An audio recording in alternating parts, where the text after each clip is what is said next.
Hello students, welcome back your YouTube channel goal of life with study. I hope आप सभी अच्छे होंगे और आपकी तैयारी अच्छे तरीके से चल रही होगी।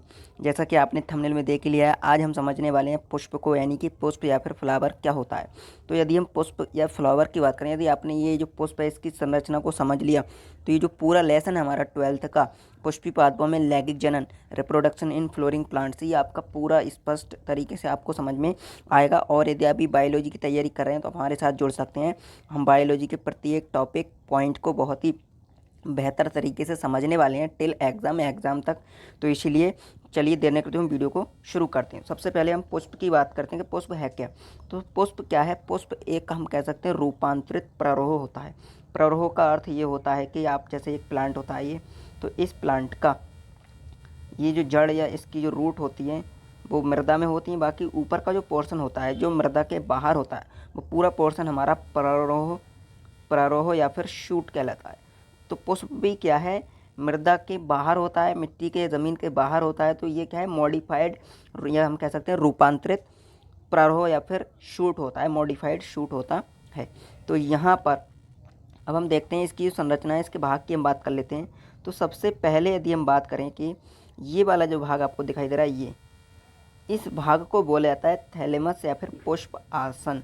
ये वाला इसको हम बोलते हैं पुष्पासन या फिर थैलेमस। पुष्पासन या थैलेमस, पुष्पासन इसको इसलिए बोला जाता है क्योंकि ये जो है ये वाला भाग इसी पर क्या करता है, पुष्प का, ये पुष्प का जो है आसन होता है। आसन का अर्थ होता है बैठना या फिर विराजना, विराजमान होना। तो पुष्प क्या करता है, इस पर आसन करता है, इसलिए इसको पुष्पासन या फिर थैलेमस कहते हैं। उसके अलावा थैलेमस से आपको जुड़ी हुई कुछ ग्रीन स्ट्रक्चर, ग्रीन रचनाएं, पंखुड़ियों के समान रचनाएं दिखाई देती हैं, जिनको बोला जाता है सेपल। इनको बोला जाता है सेपल या फिर बाह्य दल। सेपल या बाह्य दल, जैसा कि अभी हमने उसकी जो थ्योरी थी उसमें पढ़ा था, बाह्य दल। और ये जितने भी बाह्य दल इस पुष्प में होंगे, एक पुष्प में जितने भी बाह्य दल हैं, यानी कि 4 हैं या 6 हैं या फिर 10 बाह्य दल हैं, उन सबको मिलाकर क्या बोला जाएगा? उन सबको मिलाकर बोला जाएगा कैलिक्स। तो कैलिक्स क्या होता है? ग्रुप ऑफ सेपल्स, या फिर हम कह सकते हैं बाह्य दल का समूह, कैलिक्स या बाह्य दलपुंज कहलाता है।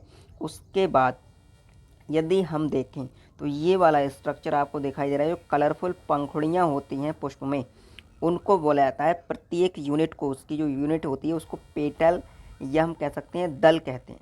उसको क्या कहते हैं? दल।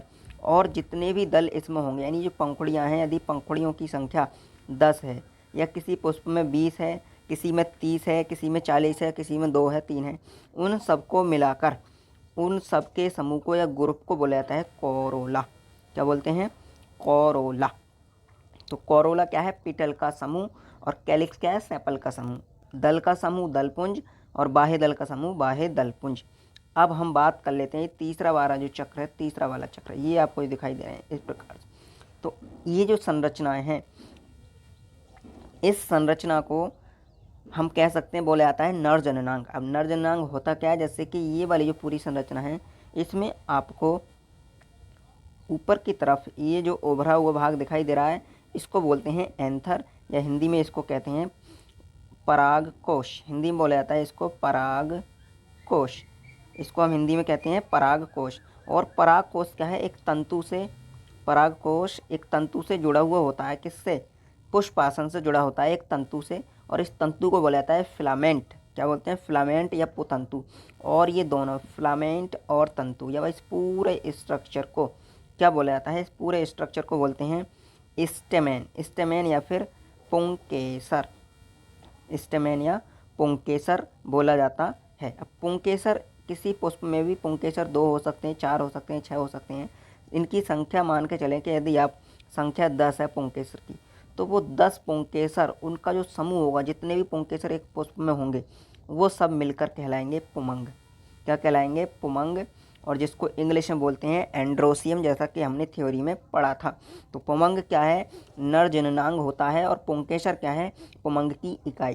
ठीक इसी प्रकार अब हम बात कर लेते हैं इस भाग की, जो सबसे मध्य में भाग है, इसको बोला जाता है, इस पूरे भाग को यहाँ से यहाँ तक, इसको हम बोलते हैं पिस्टिल या फिर अंडप।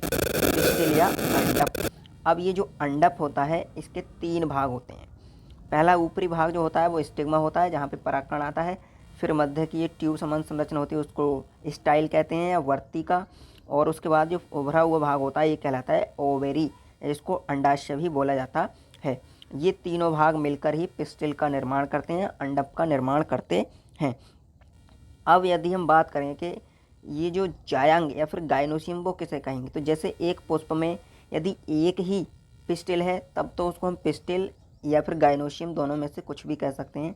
बट यदि किसी पुष्प में 2, 4 या फिर 6 या 3, 4 जो भी हैं, एक से कहने का अर्थ ये एक से अधिक पिस्टिल हैं, एक से अधिक पिस्टिल या फिर अंडप हैं, जैसे ये संरचना है ऐसी एक संरचना और हो, यहाँ पर एक और हो एक ही पुष्प में, तो उन सबको मिलाकर उनके समूह को बोला जाएगा जायांग। क्या बोला जाएगा? जायांग। और जायांग क्या होती है? मादा जननांग होता है किसी भी पुष्प का, जैसा कि हमने थ्योरी में पढ़ा था। और अब यदि हम बात करें इसके अंदर, इस अंडाशय के अंदर पाए जाते हैं कुछ संरचनाएं जिनको बोला जाता है ओव्यूल या फिर बीजांड। ओव्यूल या फिर बीजांड, अब आगे हम पढ़ेंगे बीजांड क्या होता है। ये सभी संरचनाएं इनको डिटेल से हम पढ़ेंगे और हम इस पूरे लेसन में देखेंगे कैसे एक ये पुष्प एक फल में कन्वर्ट होता है। तो आज की वीडियो में इतना ही, मिलते हैं अगली वीडियो में। और बायोलॉजी की ऐसी ही जानकारी के लिए आप हमारे साथ जुड़ सकते हैं। हम बायोलॉजी से रिलेटेड कैरियर ऑप्शंस, ट्रिक्स आदि पर जानकारी लाते रहते हैं। तो आज की वीडियो में इतना ही, मिलते हैं अगली वीडियो में। तब तक के लिए धन्यवाद। जय हिंद।